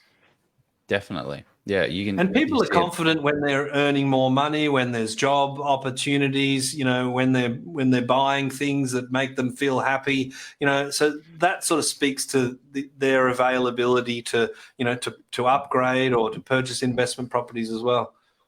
Yeah, that's actually an interesting thing. I was looking at the saving ratio, like how much savings people had during COVID, and it was massive. People had a whole boatload of savings because they just sat at home, but we still have quite a lot of savings. So I don't see people getting much like poor, like they're not going into negative. They've still got some capital there, but the problem with that is people have still got that money there, so they're spending it in. And that's creating more inflation, which is causing more concern with inflation, which then drives interest rates. And the cure for high prices, though, Joe, is high prices. So prices can only go so high before people say, well, actually, I just can't keep affording. So then I'm not saying it'll be deflationary, but yeah. Well, that's what I'm seeing in a lot of like markets is the affordability, one, for the rental, and affordability, two, for the purchase price, is look deeply at who is the demographic of the area and how much money have they got, because it does get to that point, Jeff, where people, the average rent is $500 a week rent, Okay, great. Let's move it to 600. Okay, but the audience here, the demographic here, cannot afford 700. So it's going to hit a point where, although the supply is very tight, they're just not going to be able to pay that. It's not like people are going to rush into that area to pay the 700. It's just they're not going to be able to afford to actually do it. So it can't be, infinite forever growth. So if you are, that's just a little tip for people. Well, not a tip, not financial advice, but look at the affordability of the area and the demographic of people, and you might be able to see some areas that still have good potential. Yeah, is that good enough? Was that not financial advice? Okay. Oh, well, yeah, it's a broad topic, but let's talk about it, because I know you're interested and you're passionate about what investors should be talking about, and it's something that I think is somewhat of a public service announcement, just as something we don't always think about. So do you have a slide or two on that, Mike, or is it? I'm sure you do. Mate, have I got slides? Here we got one here. Is that full screen? Not even up. It's not even up? Can't see anything yet, no. Jeez, this non-alcoholic wine is really getting it's me hitting places. hitting you harder than you think. Okay, gee. I don't have enough screens in here. Or too many. Yeah. What I want to say before I fumble around with all this sort of stuff is that what people should be thinking about outside of what I'm about to talk about, I think they should be thinking about buying property, in all honesty. I think there's a limited amount of time left for opportunities. I think this market is not going to stay down forever. There's a lot of things pointing to a resurgence, and I would much rather be buying now than buying when everyone's realized that there are green shoots, because often that's lagging the data and it's often a little bit too late. Now that might sort of sound like a sales pitch if I'm a buyer's agent. You're like, oh, we're thinking of waiting. Oh, you've got to do it now. But like, I don't sell. That's not my jam. That's not what I'm about. So yeah, that was going to be one of my questions, is what's the incentive for you to be saying that? Because as tax depreciation, that's really the value, is us, you telling us to go out there and, buy new houses. No, not buy new houses, create new houses so you can get better depreciation. But you're saying, as an investor, go buy existing dwellings, go and actually go after it. So there's no incentive for you. Well, no, I suppose if they're highly renovated houses that are expensive, probably is. But I think it's great coming from someone that doesn't have that incentive behind it, because this is exactly, I'm like looking at this market thinking, how's the world going to work? Because there are so few properties, people have money, and what's going to happen? Where is the market going to go? I don't know how it can crash these crazy numbers, but it's hard because I've got an incentive to say that. But when someone comes in and it doesn't have any incentive, it's like, oh, okay. What? Well, I think the challenge is at the moment, until they stop, until there's some indication interest rates will definitely stop. I don't think there's going to be, so that's, there's a window then people will start to say, sellers will start to put their properties on their market. So there'll be, potentially, influx of supply. Okay. Maybe, more confidence, but it's an interesting one. Underinsurance. What is underinsurance? Well, forget about the definitions. What I want to talk about with underinsurance is, it's a sort of new mantra that we have in our business. Is we're talking about maximize and protect. Maximize is an obvious one, because we want to put our investors in front of educational content that helps them maximize their goals and their outcomes, and of course tax depreciation maximizes their cash flow. But we go to all this effort to acquire properties, or even just the one property, but we're not protecting them in a meaningful way. 83% of Australians were underinsured, according to the Property Council of Australia. Now, that is pre-pandemic. So that's prior to these crazy increases in construction costs. So that number is likely to be a lot higher than that. So you can see there's the history of underinsurance in Australia. CanStar said 77% of residential owners are underinsured in 2013. And the ABS even said that 23% of all homes have no insurance. And the weird thing to think about is that many of those are mortgage backed. So there's banks that have exposure to uninsured assets, which kind of just seems crazy. But presumably that's all kind of worked out in their risk models. And, who knows, we might be paying more fees and more interest because of that fact. So, non-insurance is actually a real epidemic, and it's pretty sad when you look at the demographics. It correlates with people living in cities, born overseas, lower levels of education without full-time work, just the people that really need that insurance. There wasn't much on those slides, was there? I'll get that. We'll get rid of that. I want to see your faces again. But what I think people really don't understand about insurance, like I've gone from talking about tax depreciation to insurance. Like we start low and we sort of see one hell of a guy. I know. I'm guilty of this myself. And my first home was a shithole. I can say that, right? And I think most first home buyers can relate to that, right? It's, you got to start somewhere. And I can remember seeing an ad for a building company, one of the big building companies showing this project home is like, we can build this for like $220,000. I'm like, wow, that is so much better than my house. I'll insure my house for $220,000, and then I'll just I guess I'll just get that. So that's way more than I need. But what people don't understand is that if your house burns down, or there's some natural disaster, you're not necessarily getting a brand new flat block ready for the building company to come in and do it. There's demolition costs. There's cost escalations with the tendering period. It might be something that's built in a way that doesn't fit code anymore. It's too close to the boundary, or for older dwellings it's fine, but there's now new bushfire regulations, or there's BASICs, or there's airport noise abatement issues, so you need double glazing. There's a million different reasons why people don't understand that the cost to rebuild a property is not the same as the cost to build a property. And the issue is that when you talk about underinsurance, there's something called a co-insurance clause. So if you are underinsured, then you're not going to get your insurance amount back. Another way to put that is, let's say you got a house that has a rebuild cost of $1 million. You insure it for $800,000 and the whole thing burns down. You're not going to get your $800,000 of insurance because you've underinsured it by 20%. The insurance company will say, well, you took a risk by underinsuring that asset and we didn't agree to that, so we're only going to give you 80% of that $800,000. So that, you go through this issue of, having your life destroyed, and then you've potentially got that tap on the shoulder to say, you're going to have to chip in here.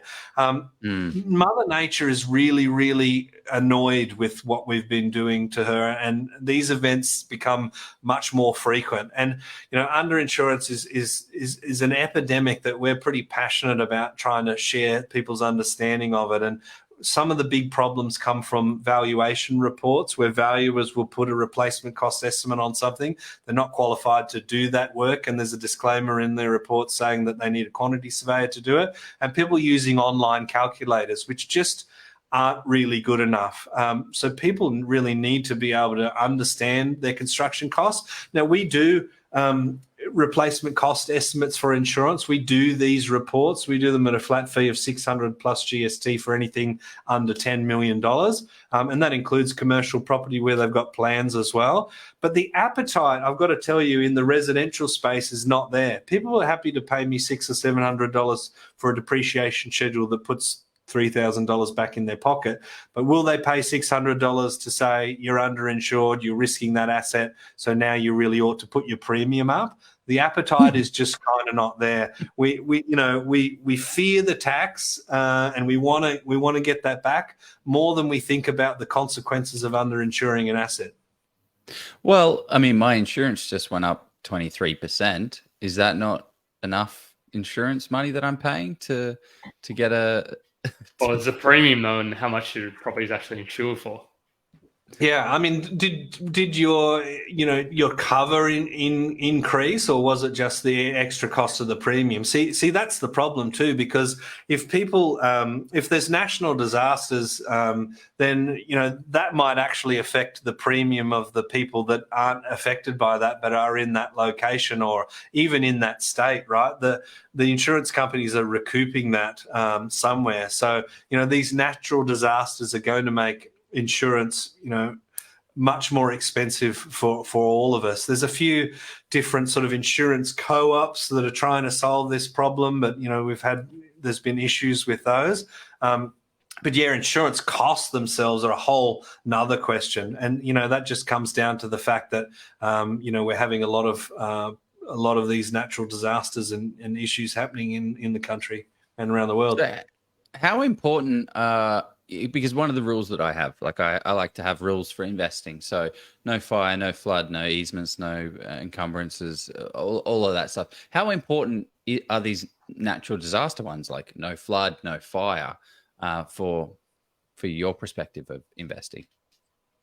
Oh, look, I think you've really got to understand your exposure to things like flooding. Flooding's a really obvious one, and the councils do have surveyors that prepare those reports that inform what can be built in those locations. I mean, there's certain locations where I live where things have to be built a metre off the ground because it's just a known low-lying flood area. So it's critical that people understand that and do the due diligence behind that. And you can find yourself buying a property that is uninsurable from a flood point of view, and it might just be they just won't do it, or it might be $26,000 a year to cover yourself from flood. Now, if you can afford that, then that's coming from somewhere, right? So it's affecting your return. If you can't afford that, then you're rolling the dice that you're going to have to chip in your pocket if something happens. Unreal. So much money. Yeah, and it's one of those costs that you might not even be aware of. You've already purchased the property, and then you realize it's half in a flood zone, fully in a flood zone, and you're gonna have to pay. You're gonna lose all of your flood net maps, gain. fire zones, people. Definitely. Yes. There's a couple of questions here about insurance, and I don't know if you can answer them. But you're the man that brought up the insurance. Is it good to let insurance expire than re-sign to get a better deal? I get very nervous when I'm thinking about a period of time where the property is uninsured. I actually made the mistake of letting the insurance lapse on my car many years ago, and then managed to introduce it to a telegraph pole. That was a very expensive weekend, that one, because I just left it a bit too late. I don't think you should be doing that in principle. Are you going to get a better deal? I don't actually know. We don't sell insurance products. We can't sort of provide that advice. I mean, our area of expertise is making sure that you're insuring it for the correct amount to rebuild the property. But I would absolutely recommend talking to an insurance broker. I think that's part of the issue. When it comes to replacement cost estimate reports that we do, the vast majority of them are on commercial properties where we're engaged by an insurance broker. So we work with a lot of the big insurance aggregators, and they understand that they really have a duty of care to make sure that insurance product is fit for purpose and it's the correct amount. So they're sort of seeing, well, it's really a no-brainer to pay us to basically buy our professional indemnity, so that if there's a problem, we've got to explain, why they're underinsured rather than them, right? So I would have a chat to an insurance broker if you can. And a lot of residential property owners just never have any interaction with an insurance broker. It tends to be more, commercial property owners and commercial business owners. But seek out the services of an insurance broker for questions like that.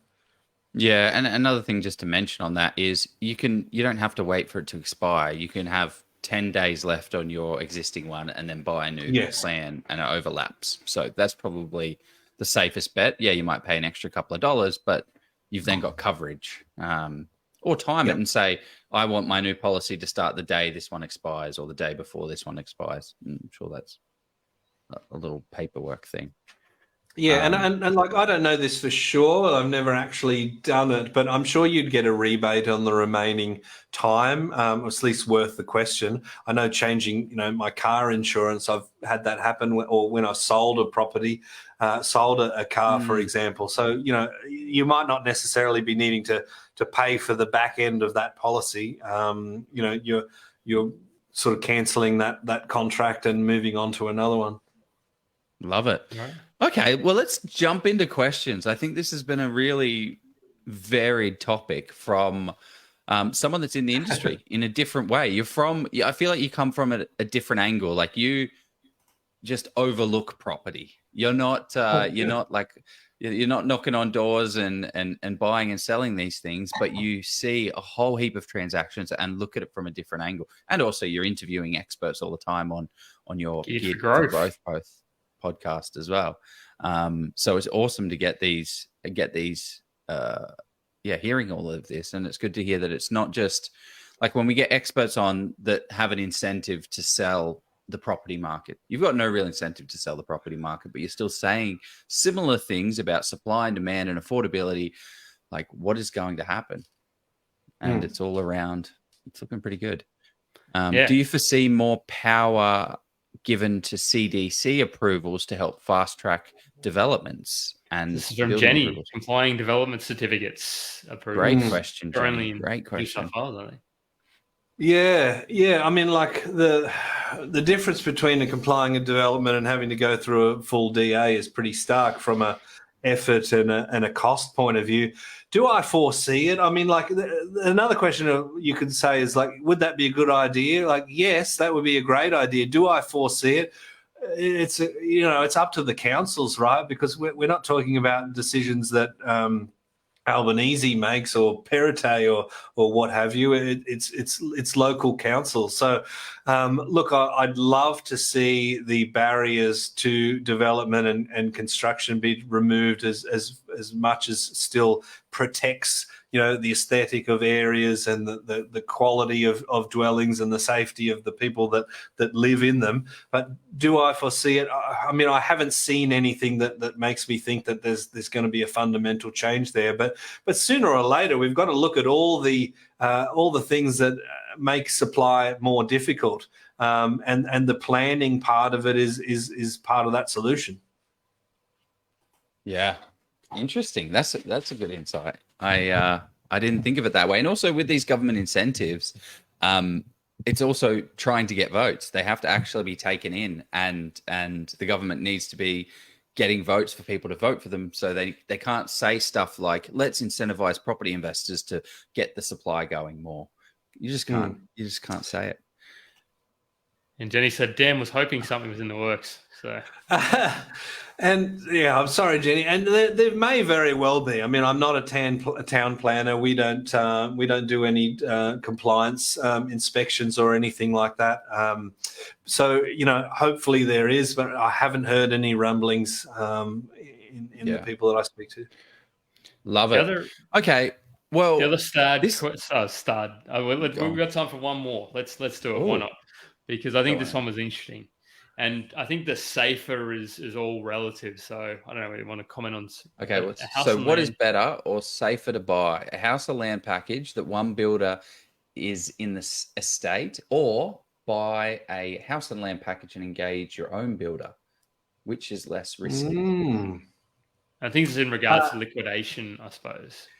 That we were talking about. I mean, there's a lot of hypotheticals to that, right? Like, it really depends on the builder. I mean, a house and land package where, say, the property is given to you as a final package, not like you've contracted to a house and land package and now it needs to be built, is a very different thing. If it's a reasonable price, I'd rather have the built product than be, leaving it to the gods of construction prices and construction company liquidations. But, there are certain things that you can do to assess the health of a builder. Quantity surveyors do progress claims for construction projects where there's bank finance. Now, this is not something that normally is engaged when people are getting a builder to build the property, but we do things like get the builders to sign stat decks to say that all their subcontractors are paid up. So there's all sorts of little warning flags that we're looking at the health of that construction, because the worst thing that the bank can happen is that they have to step in and take over the property, but they do want to make sure that they maintain the cost to complete, so that if something happens to that builder or that developer, and they have to take hold of that asset, then there's enough money left in that budget to continue those works, and they can sell the property. So I'd be feeling more comfortable if it was done. But then, if two builders are equal, you've got one that's contracted to deliver a package of works in an estate, but one is just a random one that you've found. It could be a good thing that they've got this contract to deliver this work, so they can forecast on it.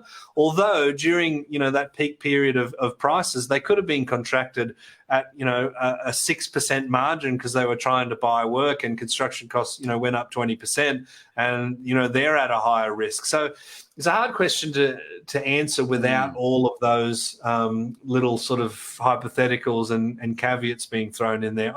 I hate to sound like a politician, but that's the best I can do for you. No, it depends. It depends. Yeah, awesome. Mike, thank you so much for showing up today and unpacking some amazing insights. How can people learn more about you? How can people learn more about tax depreciation as well? And yeah, give us a bit of a run through on that. And how can we learn more? How can you learn more? Once you sort of come to our website, or you follow me on LinkedIn or Facebook, you really can't get away. So if you do, be careful what you wish for. If you do want to learn more, find me on Facebook, LinkedIn. Our website is MCG, like the cricket ground, QS for quantitysurveyors.com.au. But you can reach out to me as well. You can email me, mike@mcgqs.com.au. Happy to help out wherever I can, share the slides. Thanks to Jay Anderson, who that must be. I can't see his name, yeah. but Jay and I'll actually be writing for a charity called Feel the Magic, that raises money for children that have lost a parent or parents, and they put on grief camps for kids that are going through that to help them through the loss. So please go to magicride.com.au and you can decide whether you want to donate some money to Jay or myself, me obviously.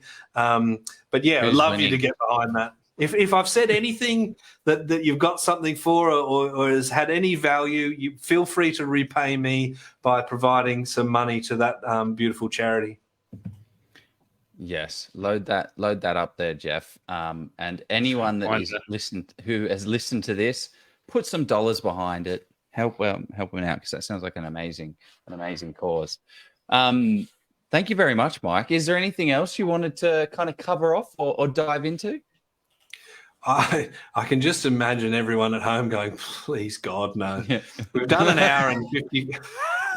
We've done an hour and 56 minutes. I've finished almost a bottle of, non-alcoholic wine. I think that's it's just time for me to say thank you for having me. It's always a pleasure, and I'll come back anytime you'll have me. Last time it was real wine that you finished half a bottle of. Now it's non-alcoholic, and you've been superb both ways. So I like it. I don't know which version I prefer. I love it all. Let's do it. Okay. Thank you very much, Mike. Let's go buy a property, guys. Enjoy. And appreciate it. And depreciate it. Definitely.